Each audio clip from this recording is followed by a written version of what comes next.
after watching the coronavirus develop in late 2019 in China.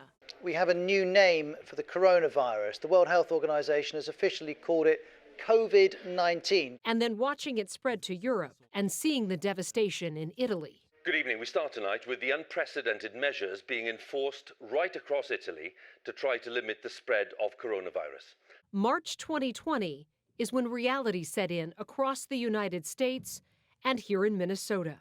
That's why Executive Order 20-02 that I just signed will begin the process of closing our schools starting tomorrow. The whiplash of what we knew as normal turned into an unknown overnight. Stay-at-home orders, daily infection updates, and masks became the norm. And I remember on March 10th of 2020, I was on Joe Rogan. Well, tell everybody what you do, Michael. Well, thank you. I'm, for lack of a better term, a medical detective. And really laid out all this information. You know, I had predicted at that point that we could see in the next 18 months these 800,000 deaths in this country on the show that day. This one could be as high as 2%. So it's somewhere between a really bad flu year at 0.1%, and it could be as high up here, you know, getting closer to 1918 like. And you would have thought that I had offended every one of my colleagues, or at least many of them, because they all thought that was just so scary and so, you know, inappropriate, if not irresponsible, to have said that. So that's early March. Well, unfortunately, 18 months later, we hit 800,000 deaths. And so it was on track. Dr. Michael Osterholm is one of the nation's leading experts on infectious disease and the director of the Center for Infectious Disease Research at the University of Minnesota. And he'll tell you, those early days of the pandemic were not clear-cut and still aren't. Well, first of all, to put that in perspective, you have to understand that we actually started taking on this issue in December of 2019 and actually reported on it in that last week of the year because we had enough information coming out of Wuhan with our contacts that said something very unusual was happening. Now, what was interesting was initially the results seemed favorable to me in the sense that it did not appear to be influenza, but rather a coronavirus. And we had actually had experience with two previous coronaviruses, SARS in 2003 and MERS in 2012, 2015. In both of those, the coronaviruses were really dangerous. They killed anywhere from 15 to 35% of the people that got infected, as opposed to SARS-CoV-2, which killed about 1.5%. But they weren't nearly as infectious, and so we were able to finally suppress them. So I thought, well, this is going to be another coronavirus. It's not going to be good, but we can handle this.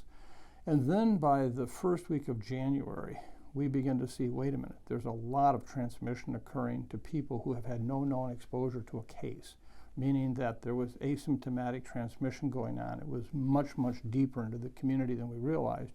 And then we have a number of colleagues in Hong Kong, and we're having conversations with them, and they were seeing this really very rapid explosion of cases there in the same picture. So I completely changed my point of view in that first week of January and said, wait a minute, this isn't influenza, this could be worse. And so that norm kind of took forward till January 20th when I published a piece on our website saying this is the pandemic, get on with it, we've got to be prepared and respond. Do you have an opinion on whether or not this virus, COVID-19, began in a lab or in a marketplace? I do have an opinion, and it's an opinion, it's not fact. I will say with absolute certainty right now, we will never know whether it was a lab leak, whether it was a spillover. And it doesn't matter. Why? Because we got to be prepared for both right now. Why was there so much dissension in the medical community?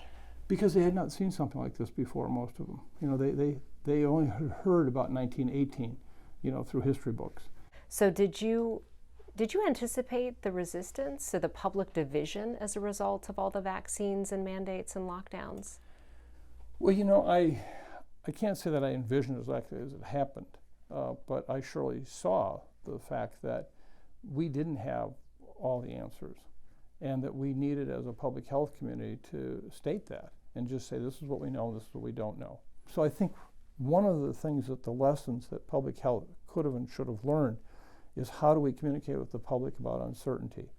And I think if there was one operative word that was missing in our lexicon was humility. Osterholm says looking forward, He would suggest local alerts when hospitals are over capacity, rather than widespread lockdowns that led to isolation and frustration. So are you saying prepare as a society to deal with something like this again? Yeah, I would say even more than prepare. The idea is envision what this could be. I have a book coming out later this summer called The Big One, and which I try to really dissect what happened, and without pointing fingers or blaming, just to say we should have learned.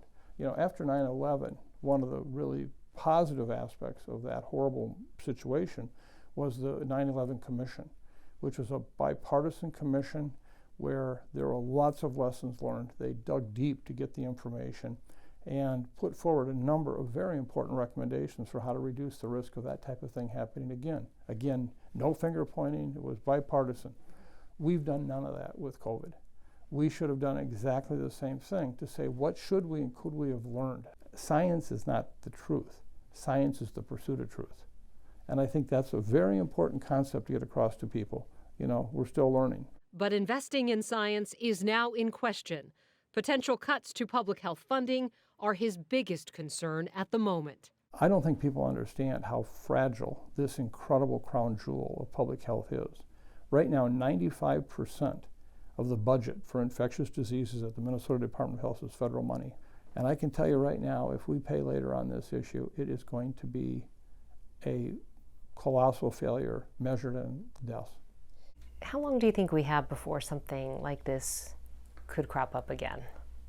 I don't know, but I do live by one axiom, and that is the pandemic clock is ticking. We just don't know what time it is.